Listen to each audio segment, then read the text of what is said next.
Hello guys, welcome back again to Pertronics TV. Sa video na ito, pag-uusapan natin ang MOSFET switching process and analysis.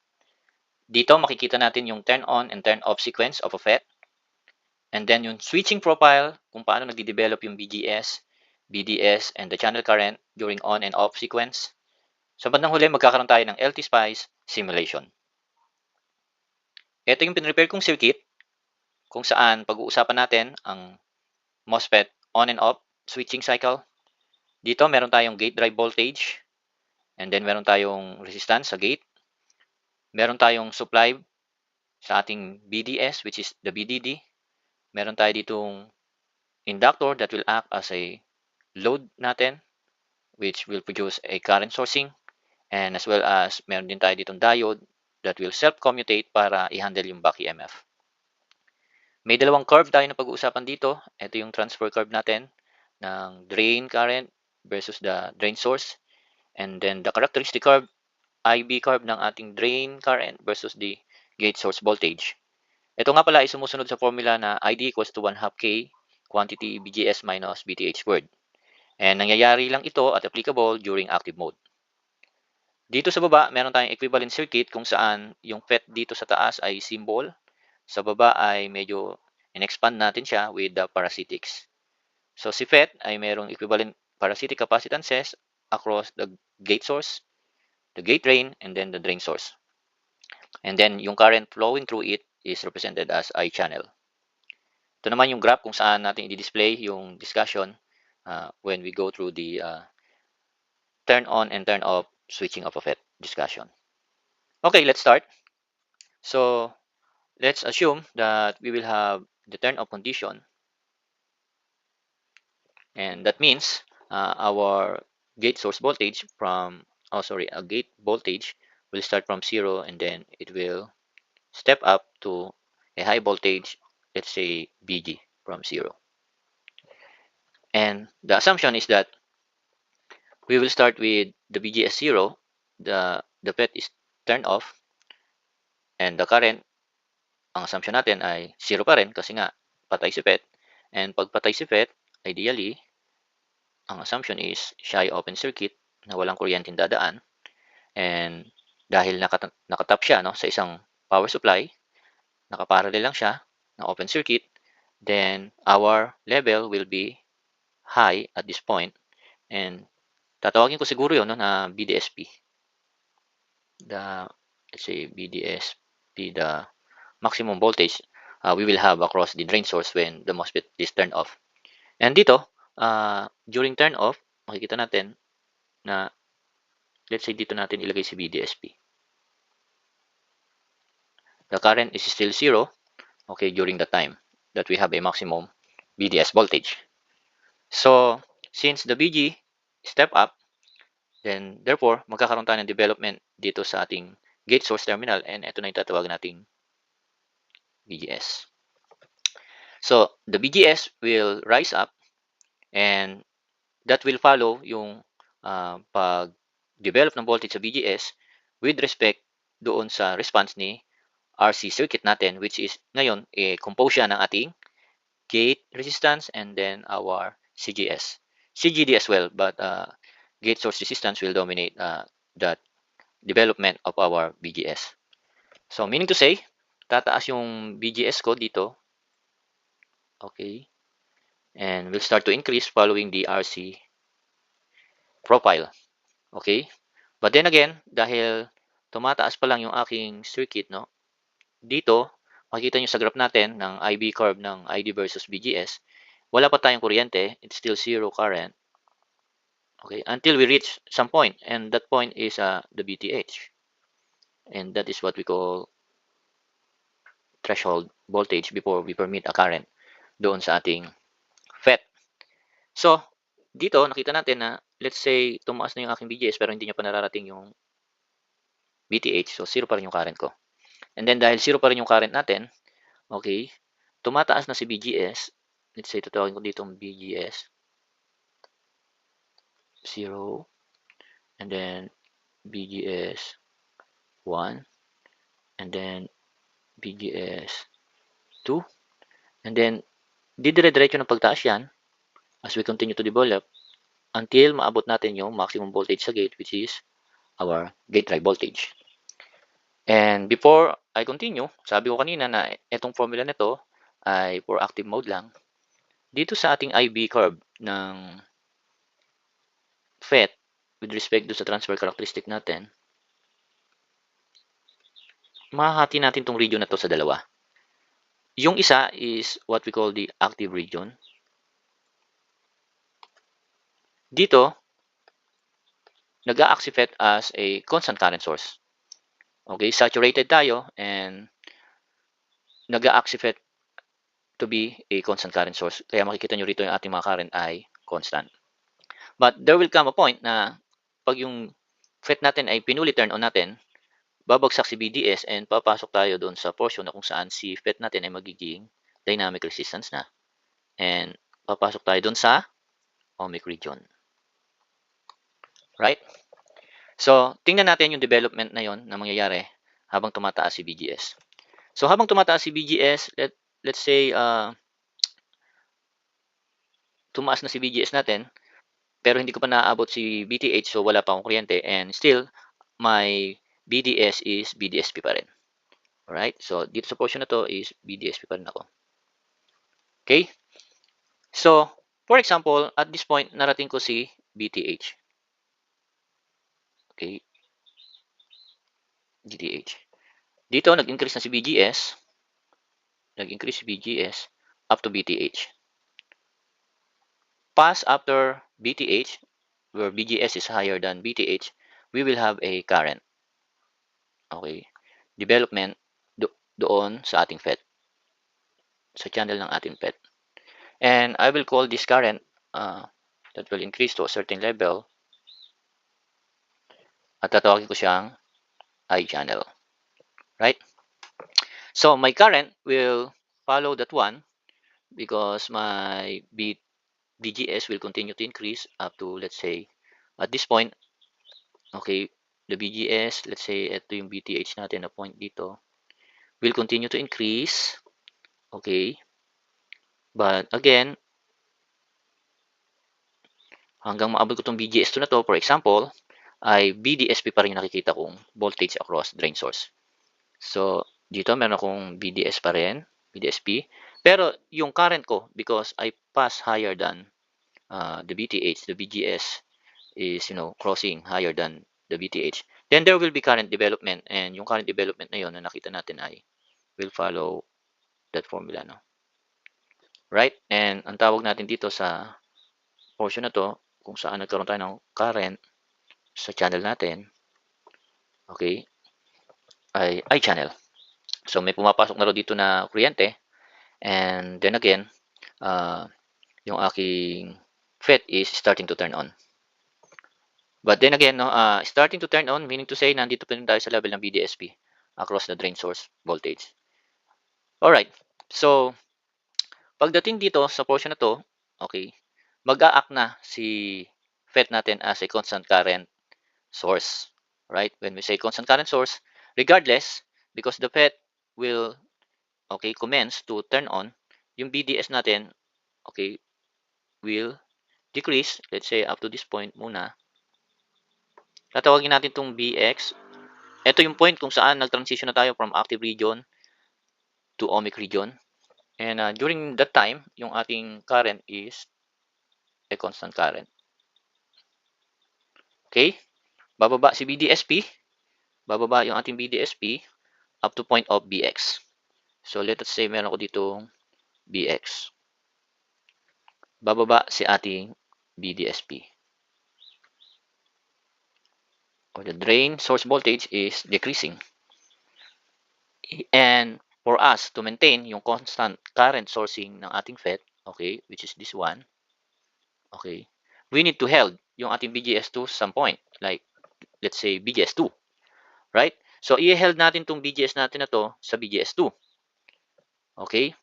And with that, magkakaroon tayo dito ng constant voltage na BGS2. And that BGS2 will produce a constant current, okay, in here, okay, while our BDS is decreasing, okay, up to the point of BX. Maybe I'll make it as a solid line, okay. And as you can see in here, since our BGS is now held up to BGS2 to produce a constant current in here, I channel, okay, there will be no current flowing on our CGS, but all the current will be, rerouted flowing through our CGD, which is given because the BGS in here is constant, so therefore there will be no current flowing sa CGS natin, and there will be a current flowing sa RG, supposed to be, okay, going through CGS and CGD, but this time no current flowing sa CGS, therefore all the current will flow through the CGD, and that is a constant current. And that current during on condition doon sa ating gate drain capacitance is equal to, we have BG in here, then a constant voltage in here, BGS2, okay, so that will be BG minus BGS2 all over RG, and that is a constant current that will flow in here. And also, as you can see, that current will also be supported by the fact that we have a constant voltage in this BGS terminal, and then a changing voltage of our drain source that will produce a dB/dt. All right, and that dB/dt is a linear constant slope, as we assume for now, and that will produce a constant current, ICGD. All right. Again, since the FET is starting to turn on, okay, our BGS will drop up to the point of BX, and then our BGS will continue to increase, maybe a solid line, up to the maximum value, which is our BG. So our BGS will continue up to the BG, the maximum value in here. It will increase, and while it is increasing, our BDS will continue to drop up to the point, let's say we have a constant current in here, ICH, and since the PET is having a constant current, while we are traversing, uh, when there is an increasing BGS, it will continue to push the drain source voltage to decrease up to the point of, I can say, BDS on, or the voltage across the FET when we have the FET fully turned on. And this time, ang naglalaro na dito na value is yung RDS on times the constant current na meron tayo, at yung mapoproduce nun yung BDS on natin. Pero napakababang value na nun dahil we all know that the RDS on are in milliohm resistance value when the FET is fully turned on. So, makikita natin dito na continuously bumababa yung BDS on natin, yung BDS natin, but the current is still held constant. Okay? So, I still have constant current in here, right? And then yung point at which pumasok na ako at meron na akong resistance, or ohmic region na ang aking pinaglalaroan na area ngayon sa PET. So, papasok na tayo dito sa tinawag natin BDS on. Okay? And yan, BDS on na yan, ang naglalaro na lang dyan para sa voltage drop natin na yan ay meron tayong constant current as we have in here, right? Times the RDS on. So, napakababang voltahe lang yan. Okay, it's almost zero, let us say. And then, still, my current is still constant.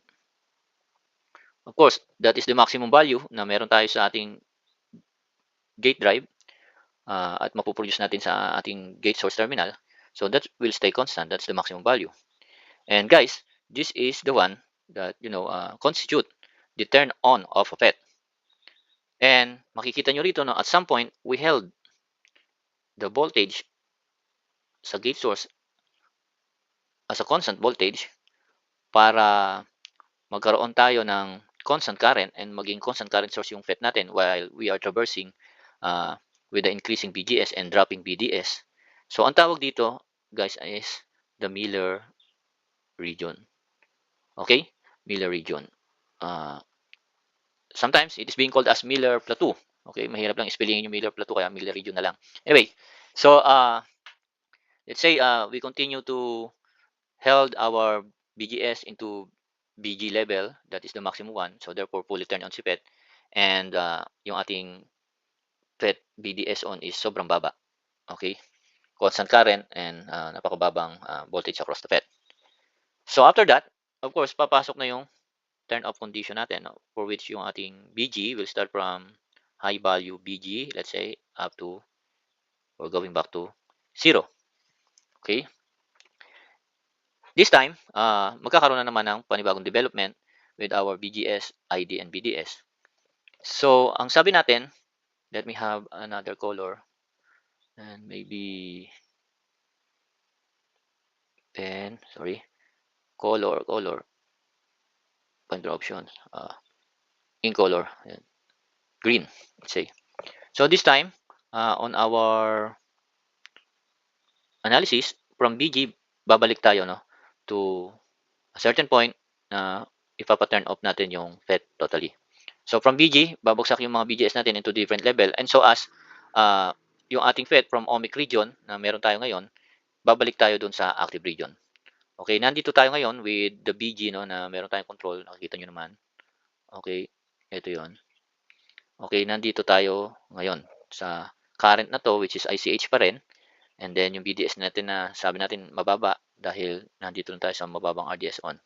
So madidevelop natin na voltage is sobrang baba din. Now, habang bumabagsak yung ating BG, of course, magkakaroon din ng development doon sa BGS. Pero, yung pagbagsak nito, again, will follow the RC constant. Okay? Na hindi siya abruptly mag-change, but with certain delay time, no? And, let's say from BG, okay, where's my cursor? Let's say from BG, okay, from BG, pabagsak tayo to the point na babalik tayo doon sa ating BGS2. Okay? While it is happening, yung ating BDS will increase. Okay? Will increase. Pero yung makikita natin dito, yung current natin is still held constant. Okay? Constant pa rin yung current natin. And yung current natin is, right now, ICH will still be held constant. And then yung aking BDS will increase back to BX. Yeah. Alright? It will increase again back to our BX. And then this BX point, again, is our transition right now from ohmic region to active region. From that active region, the BDS, okay, will continue to increase up to the level of BDSP. And while we're doing that, we held our gate source voltage constantly into the level of BGS2. So I will have in here constant BGS2. The current is still constant. Makikita natin dito, guys. Bumabalik tayo, no? So the current is still constant. Pero yung aking BDS will going back again up to the level of BDSP. Okay, so going back again up to the level of BDSP. Alright, so that BDSP, again, na nangyayari, magpuproduce na naman ng another DB-DT in here. Okay, on the drain source terminal. Alright, and sabi ko nga, hineld na naman natin into constant value BGS2 yung ating BGS during that time. So therefore, wala na namang kuryente na magpo-flow sa ating CGS during that time. But all the current will be flowing dun sa ICGD. But this time, the current direction is in reverse. Like kanina during turn on, the current is being, pump out and spit into our drain source terminal and maybe adding up some current to our channel. But this time, my CGD is, sinking current from our drain source terminal, and the direction is in reverse during off condition. And that is a constant current as well because we have a constant slope as well.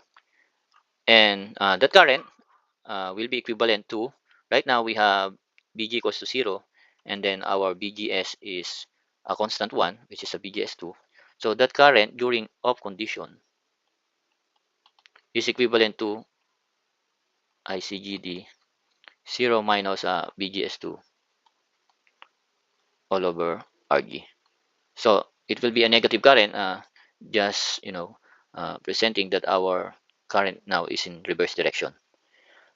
All right. So that is the one that's happening with our stray capacitances. The effect of CDS is also present, but it is negligible, so we're not doing some discussion right now. Okay. So as we go on, uh, we will pass this portion, all right, for which our BGS2 is constant, and the BGS will continue to decrease. So the BGS will continue to decrease again, maybe from this point on.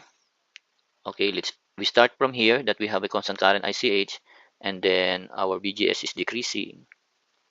Okay, and we will pass through again.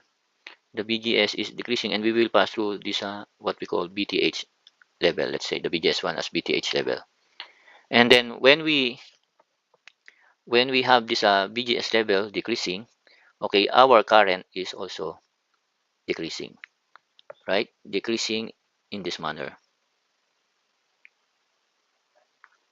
right? This is the BTH, and right after the BGS is passing through the level of BTH that is lower than the BTH level, it will continue to decrease lower than the BTH level. Our current in here during this transition will be equivalent to zero current. So therefore, our current in here is zero. And during this time, that our BGS, all this time that our BGS is decreasing up to the zero level, our BDSP, okay, is constant. So in here we have BDSP constant, and up to the level that the FET is totally turned off. So as you can see in here, guys, this completes the turn on, the red ink, and the turn off sequence of a FET, for which all the transition of BGS, ID, and the BDS is shown. And as you can see in here, when we have a square wave on our gate drive voltage, it will not be a straight up square wave on our FET performance, switching performance, I can say, because there are parasitics and some contribution of the elements in our FET that will produce some uh, performance based on those parasitics effect. Okay, so I think that's all for the discussion about the FET turn on and off theoretically. So I think it's time to go for an LT Spice discussion and simulation of this turn on and turn off of the FET. Let's do the LT Spice simulation. Okay, this is the circuit that I prepared para pag-usapan natin kung paano yung turn on and turn off ng FET natin. So from our circuit, ito yung ating L1, and then we have a diode, and then our FET, I chose IRFH 5300, RG, I made it 100, and then we have a pulse in here as our BG, and then our supply dun sa drain source natin as BDD. Let us run this one, then check the waveform. I will have some multiple planes in here. So what we want to observe is the BGS.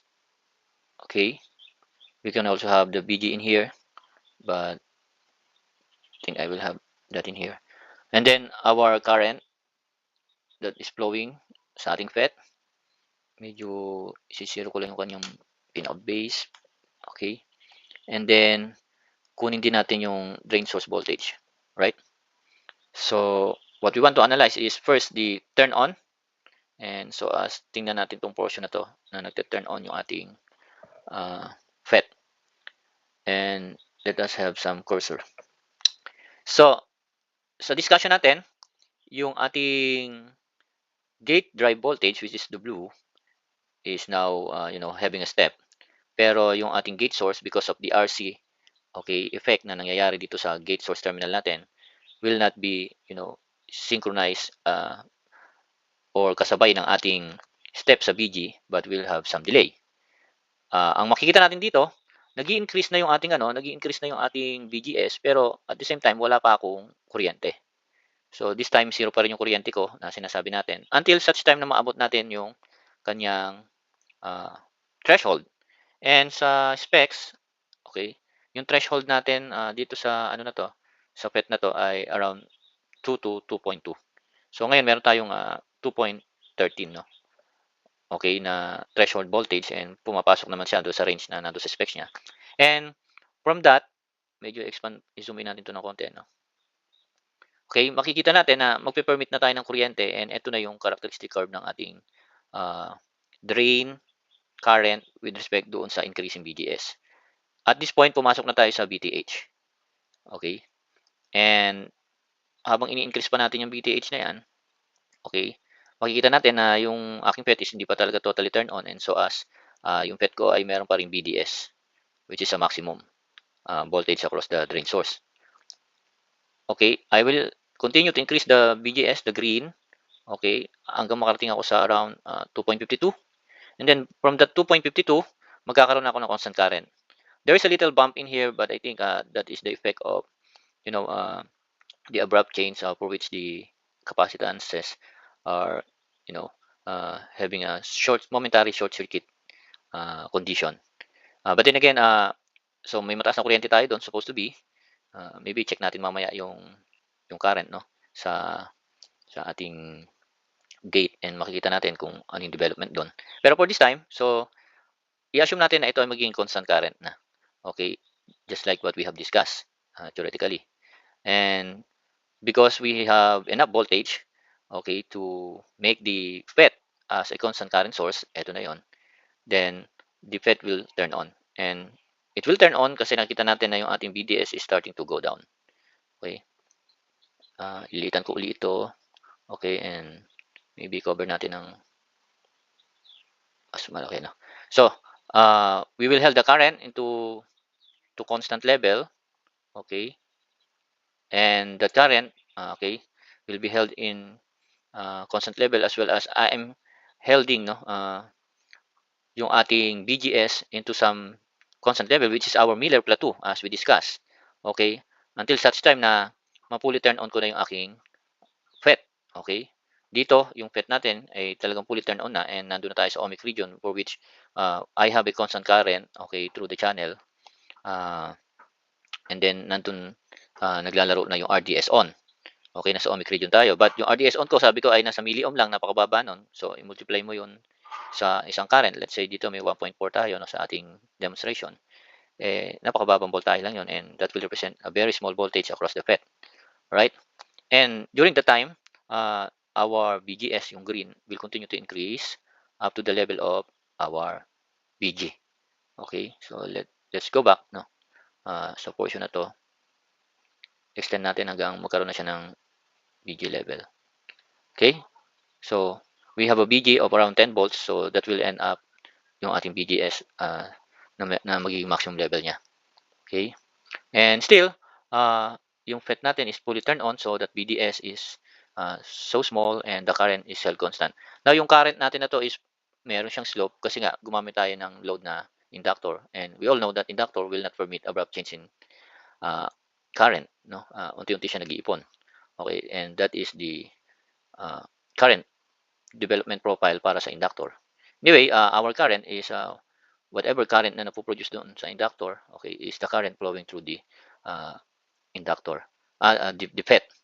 And we assume that is constant. Mamaya gawin natin tong load as a constant current, no? Para makita natin na plot ito, just for the sake of demonstration. So, dito makikita natin na nagko-confirm ito talaga doon sa diniscuss natin theoretically. Okay? How about doon sa turn off? So, during turn off naman natin, so let's say coming from a BGS na nasa high level, and then magte-turn off tayo. So, dito si BG natin nawala na, magte-turn off na tayo. So, hindi naman agad magkakaroon ng zero voltage dito si BGS kasi nga meron tayong RC time constant na pinapalo, no? So, it will continue to decrease. Ayan, it will continue to decrease.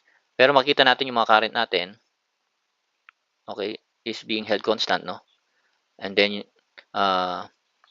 until up until no, doon sa portion na pumasok na naman tayo sa ating constant current source of FET na magkakaroon tayo ng Miller region. Dito constant na naman yung ating BGS na 2.3.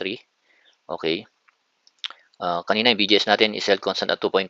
That's because yung current natin, direction natin sa CGS is mas mataas during the turn on, and then nagsisync tayo during the turn off. So, yun yung reason bakit mas mababa ng konti yung ating Miller plateau rito na voltage, which is around 2.4 compared to 2.5 during turn on.